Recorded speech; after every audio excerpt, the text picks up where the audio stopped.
Ugh. I gotta find more of that good stuff. Where the hell am I?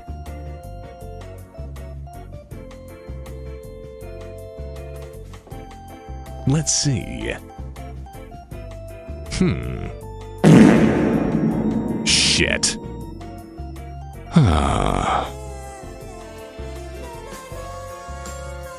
Well, these errands aren't gonna do themselves.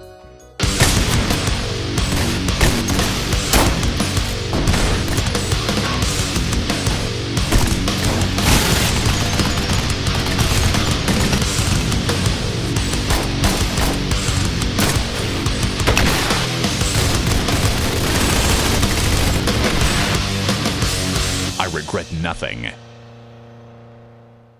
Aniphobia is like when you download too many anime mods in Left 4 Dead 2. It's chaotic and you begin to question if you retain any sanity in your brain. Yeah! The gameplay loop of Aniphobia is pretty basic. You spawn in, you kill enemy girls for money so you can buy better gear at the shop to kill more enemy girls effectively. While it seems boring on paper, the amount of things to explore, collect, and kill is plentiful. It's a decent time killer, and the game has been a personal favorite for years. But how does this game differ from other games that are similar? Well, I'll tell you. Eat my dust! Oh, shit! Aniphobia has an absurdly wide arsenal of weapons that ranges from pistols, SMGs, shotguns, assault rifles, snipers, machine guns, rocket launchers, melee weapons, and even a goddamn flamethrower. The weapon's damage translate how much money you earn, so you earn less if you're using a pistol or an SMG, but you would earn a lot more if you're using a sniper or a rocket launcher. I got this!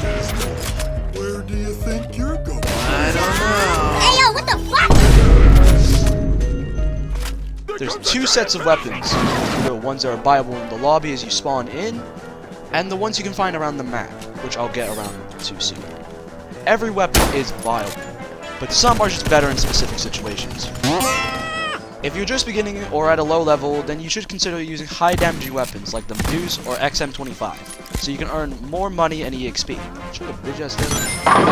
It's quite the grind to unlock every single item in Mr. Shop, but you want to prioritize getting armor and the NVGs. Both of these pieces will allow you to live longer during fights and see more clearly in the dark, so it is worth getting. Jesus fucking Christ, that was such a big game. Once you finally unlock everything in the shop, then it's just a matter of what guns you prefer using.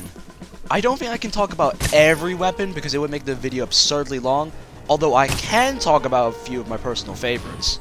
Hi there. It's from my mother, I swear. Just kidding.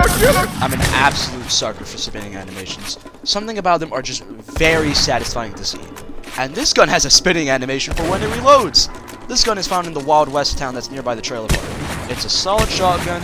The fire rate isn't the best compared to other shotguns, but hey, it has a cool spin animation, so I'm happy. Ow, baby, I used to go here as a kid! And look, Alice, it's Kittyland. Do I look like some sort of queer to you? This gun is only obtainable in the airdrop container. It can be summoned by a flare gun that's found on the roof of the Firebird's mall. I always use this assault rifle because of the sound.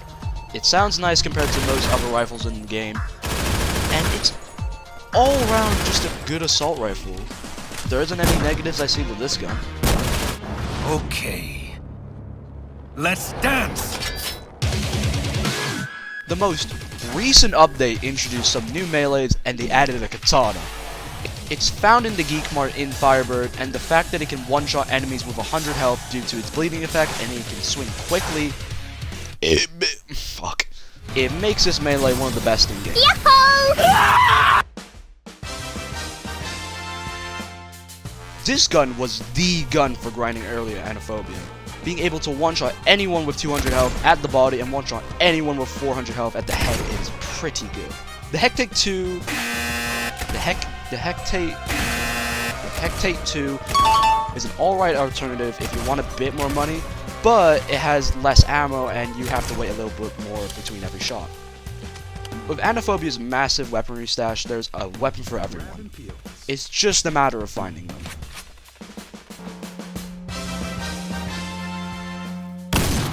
There's a lot of locations you can explore in Aniphobia. all having some form of importance such as having ammo, health, weapons, and vehicles. You first begin in Woodpine, where you have to explore the map to unlock new spawn locations. You better hope there's a vehicle nearby because it takes ages to run from one location to another. The majority of places have guns that can aid your satisfaction of blowing an anime girl's head off, but the more powerful guns are normally hiding behind locked doors or a horde of armed enemies. Before, armed enemies were no big deal, but since the most recent update, they're now a real threat. Oh, this ain't good.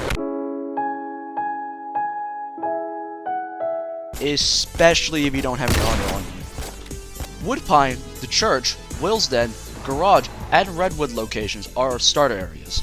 They offer basic weapons alongside enemies that aren't too hard to deal with. Firebird is the location for grinding cash due to the amount of enemies that spawn there. It also has decent weapons and healing items scattered around, so it's a pretty decent location in general. Just make sure you have the necessary firepower to take out the stronger enemies in Firebird. The desert has the most dangerous locations in-game currently, with it having the power plant, derailed train, the prison, desert checkpoint, military base, and the silo. All these places have key dolls and ranged enemies that will make your health disappear instantly if you aren't careful around them. Although, if you can clear them out, you are rewarded with some powerful guns, so it is worth going through all of them. Other locations don't offer much else aside from more guns for people to use, such as the East Mountainside where they offer World War II weapons, and Sharefield where they offer Wild West weapons, my favorite. Most of the time, these locations just serve to be pit stops for ammo and new weapons before you reach where you want to go. While some parts of the map feel lackluster, I still do enjoy going around from each location, collecting all the weapons and killing whoever gets in my way. It's a simple gameplay loop, but I personally find it to be a good time killer, as I said previously. Most locations have something unique about them, with some having weapons that are from a certain time period, having a specific vehicle being spawned, a chance of a boss spawning, which I'll get to later, or being able to nuke the entire server.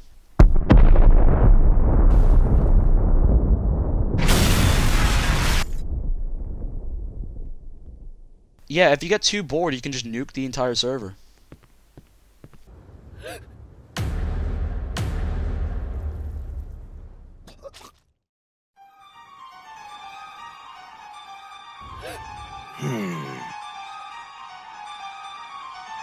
There are a lot of enemies you can encounter in this game. You got ones that'll throw hands with you, stab you, shoot you, or erase every atom in your body. They even got quite the variety of anime people you can shoot. There's Vocaloids, Horse Girls, the quirky ones, the loud ones, the short ones, and even homosexuals. Either way, they all die the same. It's just something you gotta keep your distance for. Or if you feel a bit risky, don't.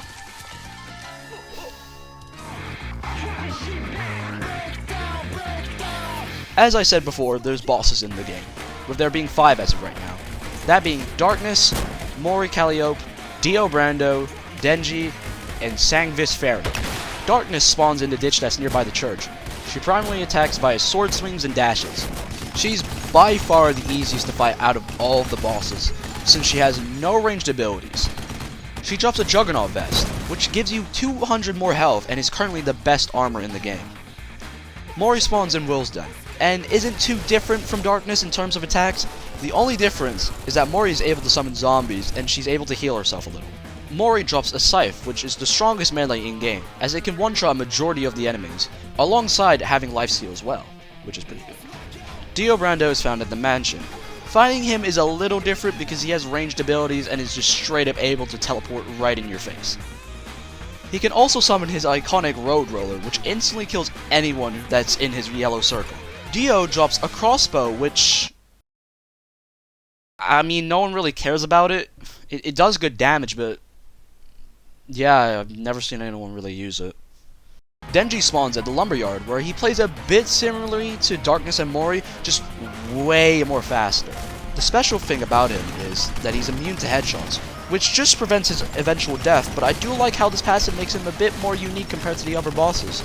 Denji drops Pochito, which is a strong chainsaw weapon which pretty much demolishes most enemies in a matter of seconds. Sangvis spawns nearby the Keithman Motorsport Park, where similar to Dio, she is also ranged, but instead of knives, she uses the M16A1. She also has a flashbang, a particle cannon, and a freaking orbital strike, which makes her the hardest boss currently in Aniphobia. Sangvis upon death drops an airstrike, a pretty useful utility item. If you don't want to deal with a giant horde, you can just say goodbye. No matter the enemy, they all still died to the same bullets coming out of your gun. They can die easily, but you can also die as easily if you're reckless. But after playing for a while, you'll rarely die, and you'll get to feel how truly powerful you are with any weapon in your hand.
Well, that's all the main points covered.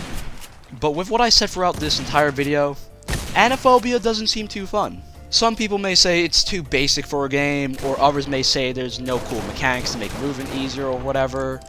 It is fair to say, the gameplay isn't too exciting nor too action-packed compared to other Roblox games. However, I think the game doesn't need massive gameplay changes for it to be good. It doesn't need any fancy movement tech or ultra-realistic graphics. It's just a great time killer if you're bored, or if you want to shoot guns without getting demolished by some random swag. It's a casual game, something you don't need to think too much about. You can go play the game by yourself or with friends, or even make new friends if you want. You can go around the entire map collecting each gun, or roleplay some survivor of the anime apocalypse. Do whatever seems fun in this game. Nobody's really stopping you. I hope that this video has convinced you to give Aniphobia a try, and experience the glory of holding M1 and watching your money go up.